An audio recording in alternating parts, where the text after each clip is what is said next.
Incursion, alors c'est un roman un petit peu, on va dire, un petit peu étrange.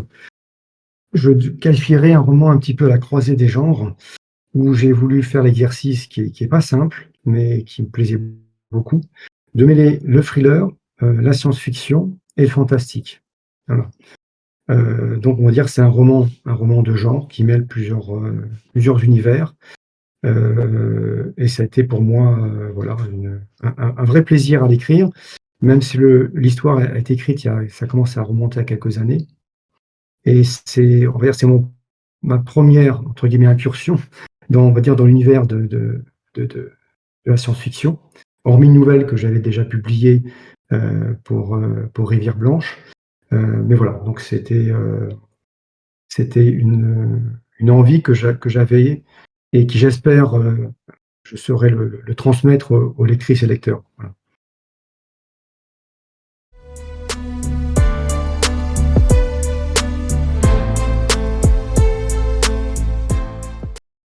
De quel sujet? Alors, bah, je voulais parler d'un polar avant tout, d'un roman policier, d'un thriller.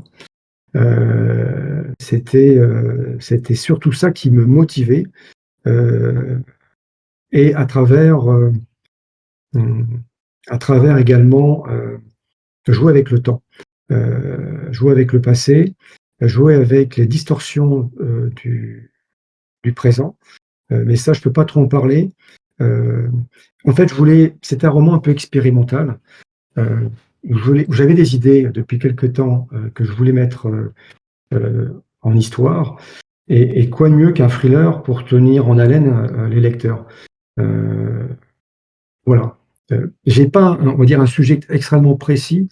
J'avais plusieurs idées en tête, plusieurs idées un petit peu expérimentales, et je voulais raconter dans une histoire d'aventure, somme toute, assez classique, avec quand même quelques rebondissements, notamment, sur la fin. Voilà, en fait, je suis avant tout un conteur, et j'aime bien m'aventurer dans des différents univers. J'écris pas que de la SF, hein, c'était d'ailleurs mon premier roman, mais j'écris également de la fantaisie, du roman jeunesse, j'écris des contes gothiques, parfois des nouvelles aussi un peu érotiques, enfin, mais toujours avec ce fil conducteur, le fantastique. C'est pour ça qu'on en retrouve dans ce thriller SF. On va dire, c'est un thriller SF saupoudré de fantastique, voilà.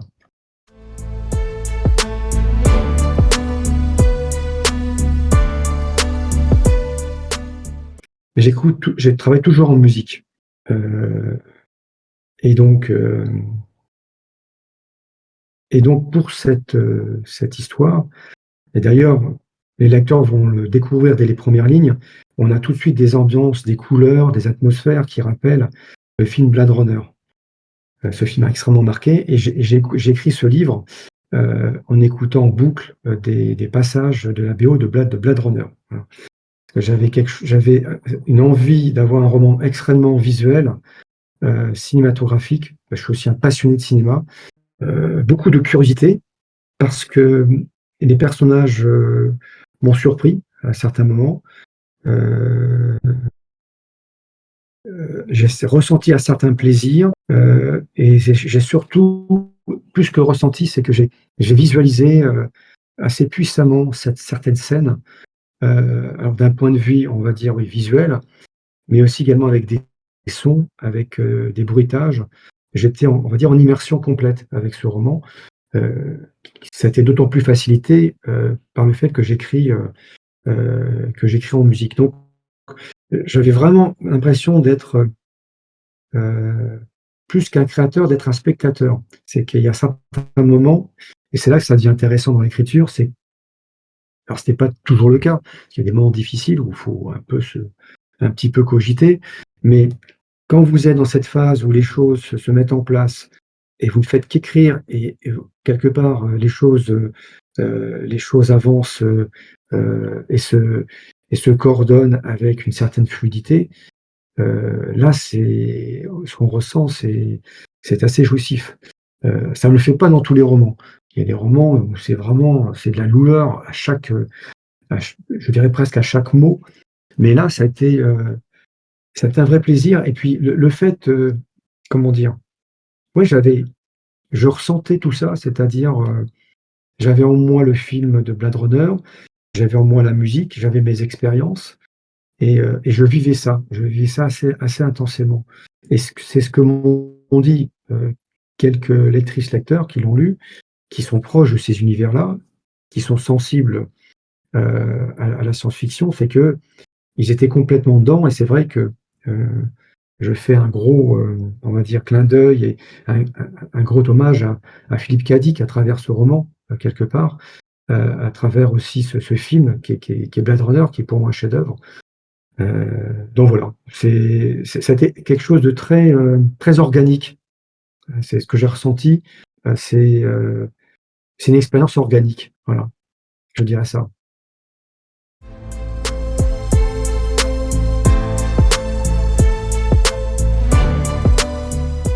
Mes influences, je dirais, c'est plutôt, ma vie. J'ai une vie, j'ai beaucoup de chance, assez, on va dire, assez intéressante. J'ai vécu, pendant 14 ans en Afrique, en Mauritanie et Côte d'Ivoire et comme tu le sais, dans ces pays, il y a la il y a la il y a un certain culte des morts. On parle beaucoup, de magie, il y a du comment dire? Il y a des sorciers, il y a des guérisseurs.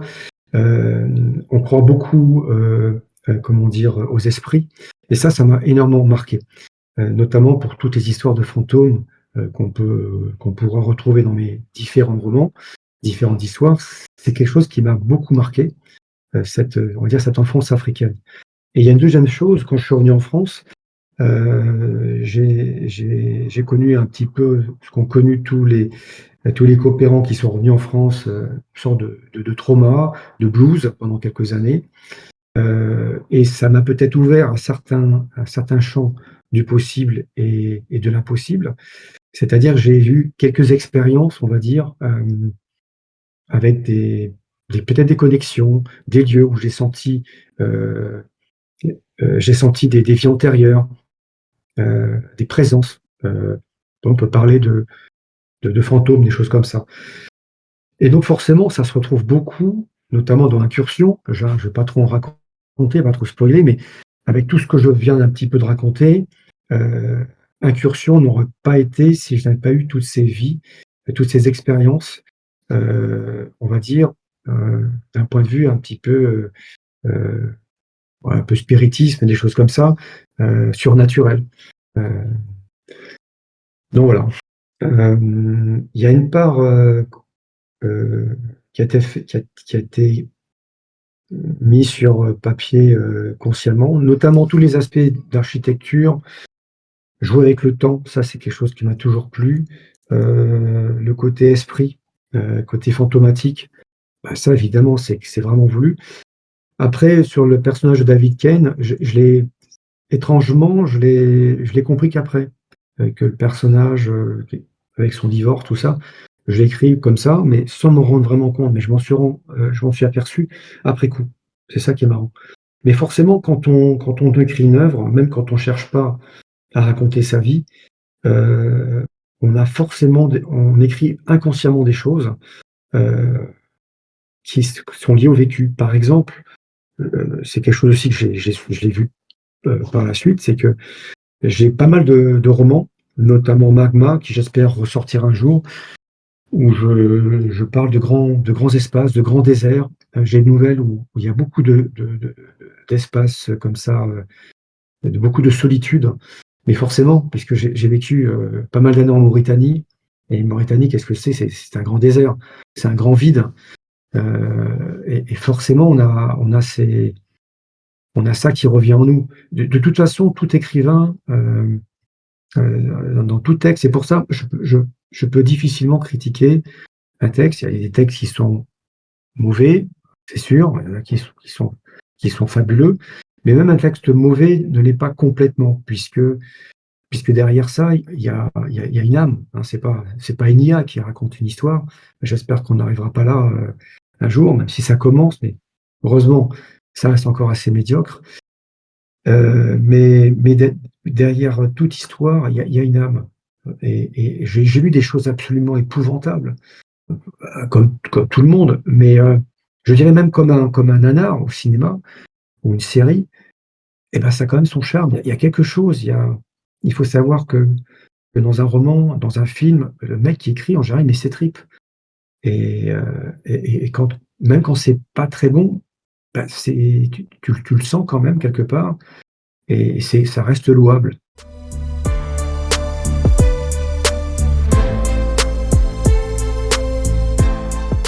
Alors d'une façon légère, David Kane, hein, le le protagoniste de l'histoire, on comprend au début, bah, qu'il s'est séparé, qu'il est en un divorce, que les choses sont pas simples.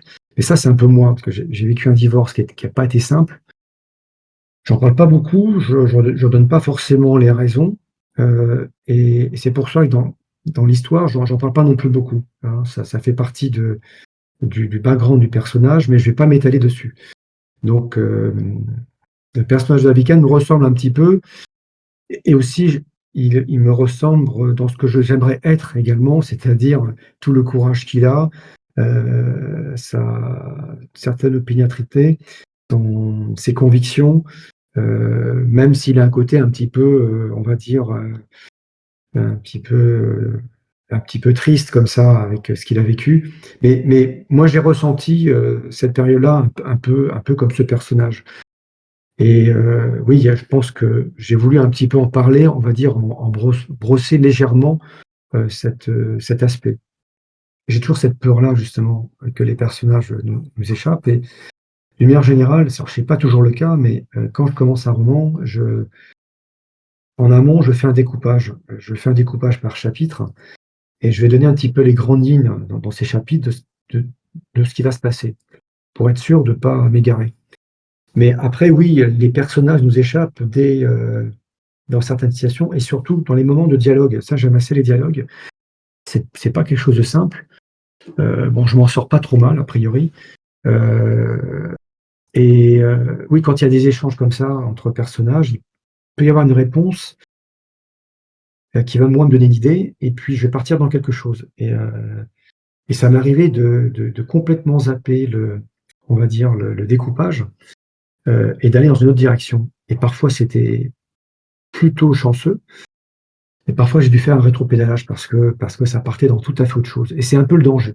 C'est un peu le danger quand vous donnez trop liberté au personnage, mais parfois vous avez, oui, vous avez une créature, vous avez un méchant, on va dire, qui est tellement, qui a tellement de possibilités, qui est tellement intéressant, que, bah, vous le laissez un petit peu, libre et puis, je me dis: «Bah, on va voir ce que ça va donner».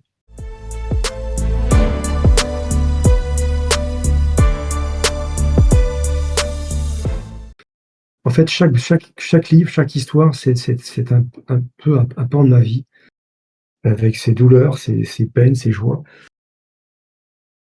Je ressens que c'est un roman pour moi à part, vraiment à part et je suis très content qu'il ressorte. Heu, à l'époque, malheureusement, il a pas eu le temps de trop se faire connaître parce que l'éditrice a dû fermer malheureusement, c'est comme ça. Et en même temps, il y avait des points que je voulais améliorer et du coup, je pense que là, le roman arrive à maturité. Et oui, c'est un roman très différent. C'est un roman très différent puisque j'étais à un moment charnière de ma vie où j'étais en pleine, je venais de me séparer et je changeais un petit peu de tout, quoi. Donc et comme je savais pas trop ce dont serait fait mon futur, bah, j'ai raconté une histoire futuriste, quoi.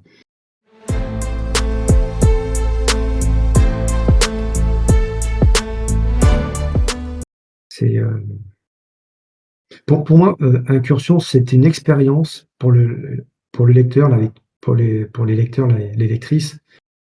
C'est une expérience, heu heu, presque physique, sensorielle. Je l'ai voulu comme ça, vraiment avec, que les gens, je sais que j'ai un ami qui l'a lu, Jean-Pierre Favard, qui est aussi, écrivain, qui a une très grande plume pour moi et qui m'a dit: «Mais putain, mais dans ce bouquin, qu'on aime ou n'aime pas l'histoire, mais» heu, il m'a dit: «Bon, moi j'ai vraiment aimé l'histoire, mais on est dans une atmosphère, complètement, cinématographique comme ça, avec des couleurs un peu, j'en parlais à Blade Runner, mais c'est vraiment ça. Je veux vraiment que les personnages plongent tout de suite dans l'histoire et d'ailleurs le premier chapitre ouvre, tout de suite, dans quelque chose d'inattendu. On est en plein dans une scène d'action. On ne sait pas trop ce qui se passe et je veux pas raconter, hein, et c'est ça que j'essaie de faire. C'est je veux surtout pas que la lectrice, le lecteur s'ennuie. Et c'est quelque chose qui me moi je supporte pas le les voilà, je quand je dis un roman, il faut que ça soit, que je sois tout de suite happé par l'histoire. Voilà.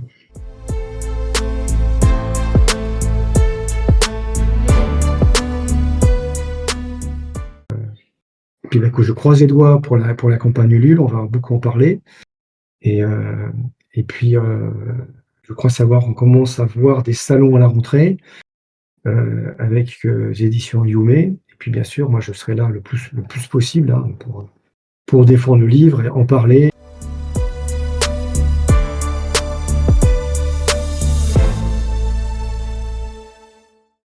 Merci, merci à toi. Merci beaucoup.